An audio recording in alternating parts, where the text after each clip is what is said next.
दोस्तों, KS ideal math institute में आप सभी का बहुत बहुत स्वागत है। स्टूडेंट, जैसा कि हम सभी लोग आज नया चैप्टर स्टार्ट करने वाले हैं स्टूडेंट, जो कि हमने ट्रिग्नोमेट्री का परिचय हाल ही में खत्म किया।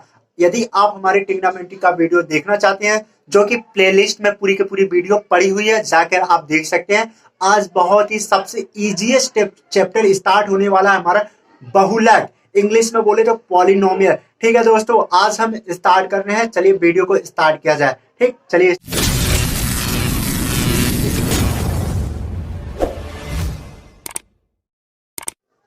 ठीक दोस्तों, आज हम लोग लिए बहुलक, जो कि आप लोग की क्लास 10th में सबसे इजीएस्ट चैप्टर होता है हमारा बहुलक, ऐसा माना जाता है। ठीक है, बहुत इजी है भी, वैसे आपके पूरी क्लास 10th की मैथमेटिक्स में सबसे इजी है। ठीक है, हम लोग स्टार्ट कर रहे हैं। देखिए, बहुलक सबसे पहले होता है डिफिनेशन। बहुलक की डिफिनेशन क्या होती है, यानी इसका इतना इजी डिफिनेशन स्टूडेंट्स होता है। क्या होता है? ऐसे बीजी घातांक जिसमें चरों के घातांक सदैव पूर्ण संख्या होते हैं, उसे हम बहुलक कहते हैं। आइए मैं डिफिनेशन लिख दे रहा हूं, आप लोग लिख लीजिएगा। ठीक है, ठीक है स्टूडेंट्स, यहाँ पे हमने बहुलक की डिफिनेशन लिखवा दिया है, जो कि आप ब्लैक बोर्ड पे देख सकते हैं। बहुत इजी है इसका डिफिनेशन, और इसे मैं ये भी बताऊंगा आप सभी लोग को इसे लॉन्ग समय तक कैसे याद रखेंगे। अभी मैं एग्जांपल लूंगा, जो कि आप सभी का बहुत क्लियर होगा। ठीक, एग्जांपल बहुत सा सुंदर एग्जांपल है इसका बहुलक का, क्योंकि आप कभी भूल भी नहीं पाएंगे। देखिए, हमने बहुलक का डिफिनेशन क्या लिखा है? ऐसा बीजगणितीय व्यंजन, यानी व्यंजन को कहते हैं एक्सप्रेशन। अलजेब्रिक का मतलब होता है बीजगणितीय, आप सभी लोग पढ़े हैं। ठीक है, क्लास 6 में बहुत अच्छे से पढ़े हैं। क्या होता है? बीजगणितीय। ऐसा बीजगणितीय व्यंजन जिसमें चरों की घातांक सदैव पूर्ण संख्या होती है, उसे हम बहुलक कहते हैं। ठीक, अभी देखिए एग्जाम्पल इसका हम ले रहे हैं। एग्जाम्पल, यदि एग्जाम्पल कोई पूछे, एग्जाम्पल जैसे हमारा देखिए पहला एग्जाम्पल हम लोग ले रहे हैं। क्या? x² + 1, ये हमारा क्या है? बीजगणित यानी बहुलक है। हम दूसरा एग्जाम्पल ले रहे हैं। क्या ले रहे हैं? x³ + 3y - 2, ये क्या है हमारे? देखिए, अभी हम एग्जाम्पल ढेर सारे ले रहे हैं, आपका क्लियर हो जाएगा। जो कि आपके बुक्स वो देखिए, ये इजी अपने दिमाग से भी बना सकते हैं, बहुत इजी है इसका। ठीक, अब जैसे आप लिख सकते हैं 2x - 1। अब ये बताइए, ये 1 + 3x + 2। अब ये क्या हुआ? और ले लीजिए एग्जाम्पल 1/x - 1। और ले लीजिए एग्जाम्पल x √x + 1 ले लीजिए। और भी एग्जाम्पल ले लीजिए। क्या है ये? देखिए एग्जाम्पल में ले रहा हूं 2x यानी +1 ले लीजिए। ठीक, अब स्टूडेंट्स यहाँ पे बात हो रही है एग्जाम्पल की। जो मैंने एग्जाम्पल, सुंदर सा एग्जाम्पल लिया है, आप लोग को समझने में भी परेशानी नहीं होगी, क्योंकि आप लोग का क्लियर भी हो जाएगा। ठीक, यहाँ पे एग्जाम्पल क्या लिया है मैंने? जैसे बोला है कि x² + 1, ये हमारा बहुलक है, बिल्कुल बहुलक है। इसमें देखिए क्या कहा है?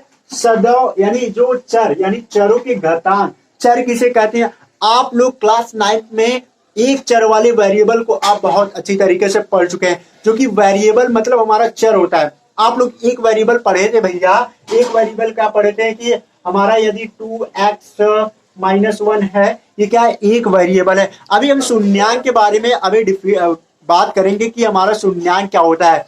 ठीक, अभी इसके आगे बात करने वाले हैं। अब थोड़ा मैं कॉन्सेप्ट समझा रहा हूं, जो कि आप समझने की कोशिश कीजिए कि हमारा बहुलक वाकई में क्या है। देखिए, ये अगर कोई पूछे x² + 1 बहुलक है, हाँ, बिल्कुल बहुलक है। कोई पूछे कैसे बहुलक है, देखिए हमारा घातांक क्या करे? चरों की घातांक, यानी चर जो हमारा x होता है, x y z, ये हमारे क्या होते हैं? वेरिएबल होते हैं, चर होते हैं, उसी को हम चर बोलते हैं। यहाँ पे जो कि बोला है कि चरों के घातांक, चर यानी हमारा x क्या भैया? चर है। यहाँ देखिए x, इसमें कितने वेरिएबल है? 2 वेरिएबल है। x और y ये क्या है? 2 वेरिएबल है। और पूछ लिया x, देखिए सब में x है, सब में x है। हमारे कितने वेरिएबल है? सब में x वेरिएबल है। थोड़ा सा मैं इसका इसका भैया थोड़ा सा आप लोग को बताऊंगा। इसमें अगर कोई पूछे, कहेगा चरों की संख्या बताओ, चरों की संख्या अगर कोई पूछ लिया, एक बहुलक में चरों की संख्या बताइए, अगर आपको बहुविकल्पी में आता है, 1 नंबर का मार्क्स आता है। मैं डेफिनेटली कह रहा हूं, आपको फंडा समझ में आएगा। देखिए क्या है, कह रहा है कि चरों की संख्या, यदि इसमें चरों की संख्या पूछे तो चर हमारा क्या होता है, वेरिएबल होता है। क्या होता है, वेरिएबल स्टूडेंट्स। तो देखिए इसमें कितने वेरिएबल है, एक वेरिएबल, एक्स हमारा एक वेरिएबल है। यदि यहाँ पे वाई भी इंक्लूड होता है इसमें तो हमारे दो वेरिएबल होते हैं। तो यहाँ पे कितने वेरिएबल हुए भैया, एक वेरिएबल हुआ। ठीक, अब अगर कोई इसकी घातांक पूछ ले, यहाँ पे क्या पूछ ले, घात। घात को इंग्लिश में कहते हैं डिग्री। क्या बोलते हैं, डिग्री। भैया डिग्री इंग्लिश में जानिए, ठीक है। अगर कोई पूछ ले इसकी घात कितनी है तो आप लोग क्लास 9 में घात तो पढ़े हैं। घात हमारी कितनी है, 2 हो जाएगी। क्या भैया, 2। ये देखिए इसको हम घात कहते हैं। क्या कहते हैं, घात कहते हैं। ठीक, अब आगे बढ़िए। क्या हमारा इसमें कितने वेरिएबल, चरों की संख्या पूछे यानी वेरिएबल, नंबर ऑफ वेरिएबल, इसे इंग्लिश में बोलेंगे नंबर, संख्या को नंबर ऑफ वेरिएबल। ठीक, इतना। ठीक, इसका क्लियर हुआ। इसमें बोलेगा कितना वेरिएबल है, इसमें 2 वेरिएबल है। कितने वेरिएबल हैं, एक्स वाई। भैया कितने वेरिएबल है, 2 वेरिएबल है। अगर इसमें बात करें घात की तो इसमें घात कितनी है भैया, देखिए इसमें घात है 3। आप लोग कभी जिंदगी में नहीं भूलोगे भैया, मैं डेफिनेटली कह रहा हूं, यदि इसको फॉलो करो। बहुत इजी मेथड है, ठीक है, बहुत इजी फंडा है। अब इसमें कितनी होगी भैया, चरों की संख्या, यानी कितनी है चरों की संख्या, एक तो है भैया, खाली एक। कितनी, अगर घात पूछे तो घात हमारी कितनी होगी, एक। यहाँ पे देखिए कितनी घात होती है, एक होती है। ये आप लोग क्लास 9 में एक वेरिएबल तो पढ़ ही चुके हैं, एक चर पढ़ ही चुके हैं। ठीक, कॉन्सेप्ट क्लियर। आई होप आप लोग को बहुत अच्छा लग रहा है स्टूडेंट। यदि वाकई में अच्छा लग रहा है तो प्लीज हमारे चैनल को सब्सक्राइब कीजिए, बेल आइकन दबाइए, ताकि हमारी हर एक नई वीडियो आपको समय पर मिलती रहे। यदि आप नए हैं तो बिल्कुल भी सब्सक्राइब कीजिए, ठीक है, क्योंकि अगर आप सब्सक्राइब कर देंगे इससे मैं मोटिवेट होकर आप लोग को और अच्छी अच्छी वीडियो प्रोवाइड करूंगा। आई होप आप सभी लोग बहुत अच्छे से पढ़ाई भी करते होंगे और समझते भी होंगे। और इसमें पूछ लिया भैया कितनी वेरिएबल है, तो इसमें भी आपका एक वेरिएबल है, घात कितनी होगी, एक वेरिएबल। और इसमें पूछ लिया भैया ये बताइए, ये हमारा जब देखिए सदैव यानी जिसकी, यानी क्या पूछा इसमें, जिसमें सदैव पूर्ण संख्या होती है। पूर्ण संख्या आप लोग यार वास्तविक संख्या में तो पढ़े हैं, पूर्ण संख्या क्या होता है, 1 2 3 4 5 हमारा नेचुरल नंबर की तरह होता है। ये हमारा 1 2 3 4 5 सो ऑन, ये 0 से लेकर 0 1 2 3 4 5 ये हमारे क्या होते हैं, पूर्ण संख्या होते हैं। क्या होते हैं, पूर्ण संख्या। ठीक, आप लोग जानते हो पूर्ण संख्या, कोई पूछे पूर्ण संख्या किसे कहते हैं, 0 से लेकर n तक, उसे हम पूर्ण संख्या कहते हैं। ठीक है, अब ये देखिए हमारा पूर्ण संख्या कभी भी डिसिमल यानी दशमलव में नहीं होता है और ना ही फ्रैक्शन में होता है, यानी परिमेय में, करण में नहीं होता है, 1 पॉइंट में नहीं होता है। डिसिमल का मतलब पॉइंट में नहीं होता है, भाग में नहीं होता है। तो यहाँ पे ये बताइए कि हमारा बहुलक होगा, ये बहुलक नहीं है। जबकि ये बहुलक है, ये बहुलक है, ये बहुलक है, ये बहुलक है, ये बहुलक नहीं है। कोई पूछे क्यों बहुलक नहीं होता है, कहना भैया बहुलक यानी बहुलक कभी भी डिसिमल में नहीं होता है। यानी पूर्ण संख्या जिसका, बहुलक का मतलब जिसकी घात हमेशा 0 से लेकर n तक हो, 1 2 3 4 5 हो, उसी को हम बहुलक कहते हैं। जो कि देखिए चरों की संख्या हमारी क्या है, ये क्या है, पूरी संख्या में आ रही है, यानी एक संख्या में आ रही है, रियल नंबर आ रहे हैं। ठीक है, यानी पूरी संख्या में आ रहा है। और ये घात में क्या भैया, देखिए घात भी हमारा क्या आ रहा है, रियल में आ रहा है। तो हमारा बहुलक, ये सब बहुलक होंगे। अब बात रही हमारी ये बहुलक है, बिल्कुल भी ये नहीं है, क्योंकि अभी बताया हमारा ना तो अंडर रूट में होता है यानी हाफ में। हमारा देखिए चर की संख्या अगर डिसिमल में हो तो बहुलक नहीं है, अगर फ्रैक्शन में हो, हाफ में हो, आधा में हो, आधा कहते इसी को कहते हैं फ्रैक्शन, परिमेय, परिमेय कहते हैं, परिमेय संख्या। ठीक है, ये हमारा क्या है, बहुलक नहीं है। बहुलक हमेशा 1 2 3 4 5 ये हमारा क्या है, पूर्ण संख्या भैया, पूर्ण संख्या। ठीक है, जो कि डिफिनीशन अगर समझ जाएंगे आप लोग को डेफिनेटली बहुत अच्छे से समझ में आएगा। ठीक, अब ये क्या है, ये भी हमारा क्या बहुलक है। इसमें कितने चर है, एक है। इसमें कितने चर है, एक है। और घात बोले तो इसकी घात भी एक है। आई होप इतना तो फंडा समझ में आया होगा आप सभी लोग को। अब स्टूडेंट्स थोड़ा सा मैं इस पे बात थोड़ा सा कर रहा हूं। आप लोग क्लास 9 में एक चर वाले वेरिएबल शून्यांक पढ़े हैं। शून्यांक कैसे निकालते थे आप सभी लोग, शून्यांक कैसे निकालते थे, शून्यांक यदि हमें शून्यांक निकालना होता था, शून्यांक क्या शून्यांक, ये आप सभी लोग शून्यांक, आप शून्यांक को इंग्लिश में जानते हो जीरो कहते हैं। क्या कहते हैं? जीरो कहते हैं। ठीक, इतना तो समझ में आ रहा है। अब जीरो शून्यांक जो है हमारा शून्यांक, यदि किसी व्यंजन को, शून्यांक किसे कहते हैं? अगर कोई पूछे शून्यांक का डिफिनीशन बताओ तो डेफिनेटली छोटी सी डिफिनीशन बताइएगा। यदि कोई व्यंजन जीरो के इक्वल कर दी जाए उसे हम शून्यांक कहते हैं।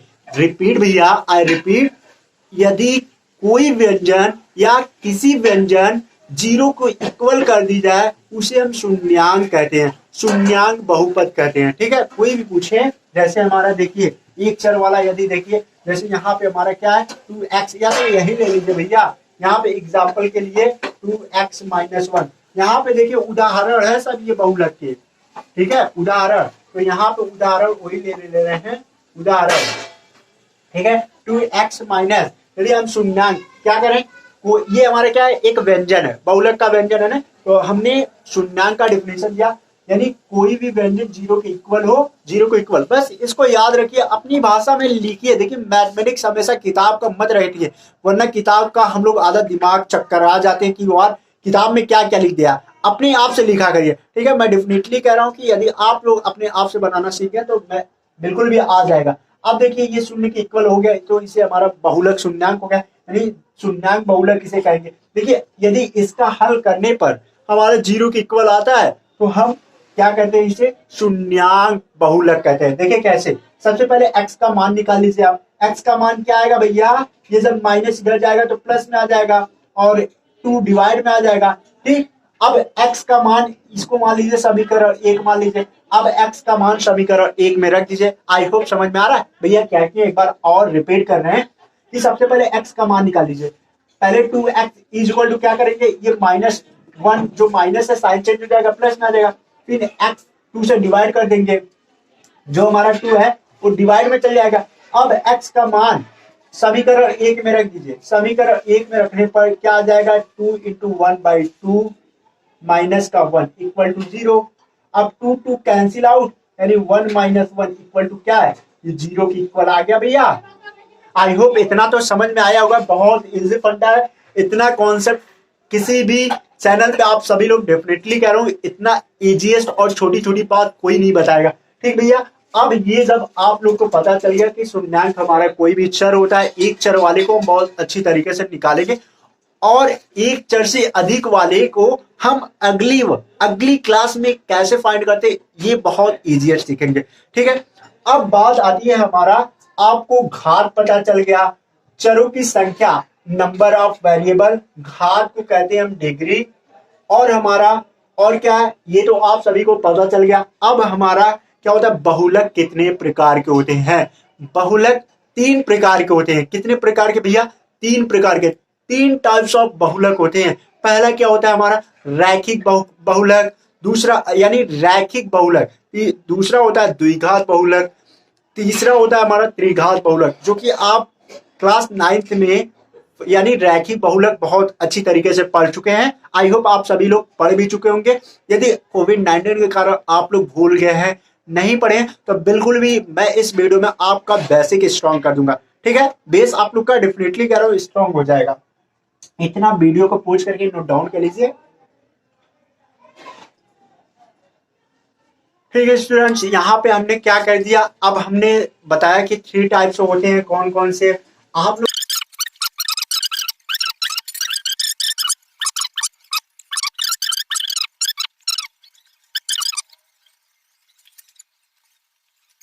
क्या लिए हैं कि हमारा जो बहुलक होता है 3 टाइप्स का होता है। पहला होता है रैखिक बहुलक, दूसरा होता है द्विघात बहुलक, तीसरा होता है क्यूबिक बहुलक यानी त्रिघात बहुलक। अब इसका पहचान कैसे करेंगे मैं नेक्स्ट वीडियो में बताऊंगा कि इसकी पहचान क्या होती है। बहुत इजी फंडा से बताऊंगा, आप लोग वीडियो को अच्छे से देखिएगा और थोड़ा सा इसके बारे में पढ़ के आइएगा ताकि आपको कॉन्सेप्ट बहुत अच्छे से समझ में आए। ठीक है, तो चलिए मिलते हैं नेक्स्ट वीडियो में। Thank you so much, thanks for watching. Vande Mataram.